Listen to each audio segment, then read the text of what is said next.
Excuse me, is there a problem? Ma'am, I need you to stop right there. But I'm expected on this flight. Welcome aboard. Right this way. Thank you, Captain. May I take your bag? Yes, please. Man, step away from the stairs. The pilot's arm shot out, blocking the doorway like a steel bar. Rain misted across the private terminal tarmac, and the jet's cabin lights glowed warm behind him, like a party she wasn't invited to. The woman didn't flinch. She stood there in a plain black hoodie, hair tied back, a single duffel bag over her shoulder, looking more like someone escaping a hard week than someone worth millions. This aircraft is for confirmed clients.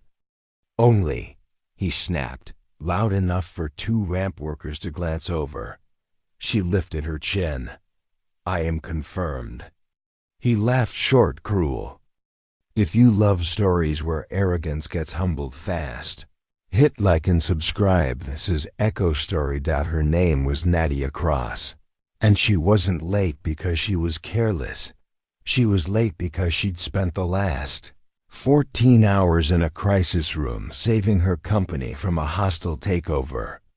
Nadia built her empire quietly: logistics, aviation consulting, and a private charter management firm that serviced elites who wanted convenience without chaos. Tonight, she wasn't dressed to impress. She was dressed to breathe. The jet sleek, white, and impossibly expensive was hers, not leased. Not borrowed, owned. She'd purchased it under a holding company to avoid headlines, and this was its first flight under her name. She wanted one thing: silence, altitude, and a clean exit to her mountain home. The pilot, Captain Grant Holloway, had the kind of confidence that came from being obeyed. 40-something, sharp jaw, crisp uniform, mirrored sunglasses despite the clouds. He'd flown athletes, senators, royalty, and influencers who treated jets like Instagram stages. He hated the new money crowd most of all, people who didn't look like the people he respected.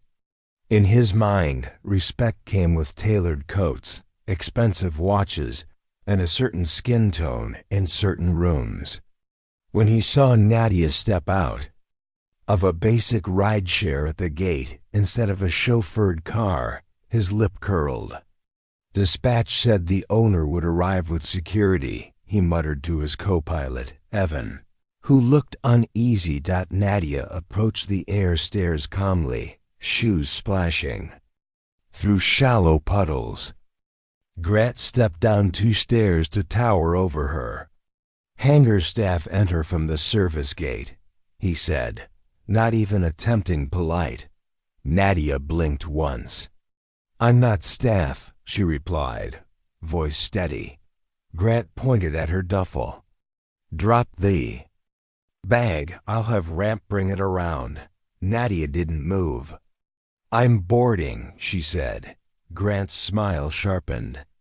Not on my aircraft. That word hung in the air like a dare. Behind him, Evan shifted, reading the tension. Nadia reached into her pocket for her phone. Grant snapped, Don't start recording. Private property. Nadia's eyes stayed locked. It is private, she said softly. That's the point. A ramp supervisor walked closer, drawn by Grant's voice. Everything okay, Captain? He asked. Grant didn't take his eyes off Nadia. We've got a trespasser. The supervisor looked Nadia up and down the way people do when they're searching for a label that makes them comfortable. Nadia felt the familiar sting, not shock, not fear, just exhaustion at how predictable it was. Sir, she said to the supervisor, please check the tail number against the passenger manifest. Grant laughed again. You don't give instructions here. Nadia's phone buzzed. Ops manager, Sky Harbor Elite. She let it ring, then answered on speaker. calm as a surgeon. "Hi, Lena," she said. Grant's eyes narrowed because confidence like hers didn't match his story. Asterisk. "Ms. Cross?" The voice on speaker sounded relieved and rushed. "We're ready when you are. Did Captain Holloway meet you?" Nadia glanced at Grant. "Yes," she said evenly. "He met me. He's blocking the door." Grant's face flickered confusion, then irritation. "Ma'am, stop." Nadia raised a hand not to threaten, but to pause the noise. "Lena," Nadia continued, "confirm for me. NXC Holdings is listed as owner of this aircraft, correct?" The voice on the phone stiffened. "Yes, ma'am." "You're the principal. Is there a problem?" Nadia kept her eyes on Grant. "There's a misunderstanding," she said. "Please connect me to Director of Flight Operations, now." Evan swallowed hard. Grant tried to recover. "Whoever you are, you can't." Nadia. Grant's voice cracked as reality clawed in. "This is insane. I was protecting the aircraft." Nadia finally turned her attention to him fully, like a judge turning toward a witness. "Protecting it from what?" she asked. "From a woman in a hoodie." Grant's mouth opened, but the truth sat too ugly to speak. Lena tapped her tablet. "Your badge access is revoked," she said. "Your credentials are suspended pending investigation." Grant looked to Evan, desperate for backup. Evan didn't move. His eyes were wet fear mixed with relief. Nadia watched the moment Grant understood. The power he'd worn like armor was borrowed, and it had just been reclaimed. She stepped closer, not threatening, just present. "You blocked me like I was nothing," Nadia said. "Now you're learning the cost of treating people like furniture." Two security officers approached, not aggressive, just procedural. "Captain, we need you to step away from the aircraft," one said. Grant's pride flared. "This is my cockpit," Lena cut him off. "It was." Nadia spoke quietly, but it landed harder than shouting. "I'm not firing you because you made a mistake," she said. "I'm firing you because you refused to verify, refused to listen, and escalated toward humiliation instead of safety." Grant's eyes flashed with something defensive. "You're doing this to ruin me." Nadia nodded once. "No," she said. "You did that when you decided I didn't belong." The ramp workers watched like they were seeing gravity reverse, because in their world, pilots were untouchable. As Grant was escorted away, he tried one last weapon: public sympathy. "Everyone can see what's happening," he shouted, gesturing at the staff. "One misunderstanding and my career is destroyed." Nadia didn't raise her voice. "That wasn't one moment," she said. "It was every moment you chose arrogance over professionalism." Lena turned to the ramp team. "Who witnessed the interaction?" she asked. Silence. Then Evan spoke, voice shaking but clear. "I did," he said. "And it was wrong." A worker named Tasha lifted her hand slowly. "I heard him call her maintenance," she said. Another worker nodded. "He threatened to call security before asking her name." The silence broke like ice. People started telling the truth. Because someone powerful finally made it safe to do so. Nadia walked up the stairs at last, each step a quiet reclaiming. Inside, the cabin smelled of leather and vanilla luxury, packaged as comfort.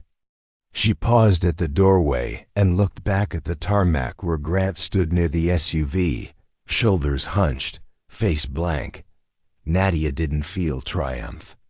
She felt grief for the time people lost proving they deserve basic respect. Lena followed Nadia into the cabin, voice softer now. "I'm sorry," she said. Nadia shook her head. "Don't apologize to me," she replied. "Fix the system so you don't have to apologize to the next woman." Nadia glanced toward the cockpit. Evans stood in the doorway, hands clasped, nervous. "Ms. Cross," he said. I'm sorry." Nadia nodded. "Thank you for speaking." She said, "That matters more than sorry." In the cockpit, Evans' hands hovered over switches like he feared touching anything without permission. Nadia stepped forward and spoke in a calm, businesslike tone. "Are you comfortable flying as PIC?" Evans swallowed. "Yes, ma'am," he said. "I'm qualified." Nadia nodded. "Then you're captain for this trip," she said. Evans' eyes widened. "Me?" Nadia smiled faintly. "Yes, and your first act as captain is simple. Fly smooth, fly safe, and treat people like people, whether they're wearing a suit or a hoodie." Evans' shoulders dropped, relief washing through him. Lena murmured, "We'll file the paperwork."